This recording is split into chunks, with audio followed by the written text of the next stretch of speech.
Good day. Once again, this is Trouble North Digital Review, the Civil Service Examination Review course, and this is a part of the Mindset over Memorization method. We are now moving into the next chapter. This is your friend, Raimundo Basco.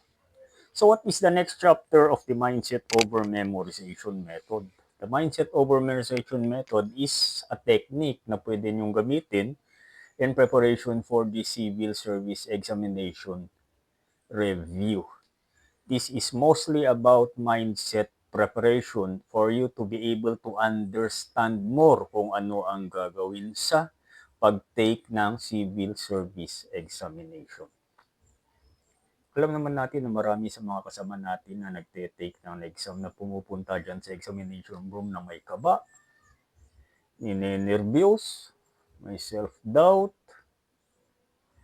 which eventually should not be the case in taking the civil service examination. You must have to enter the examination room with confidence and without self-doubt or anxiety.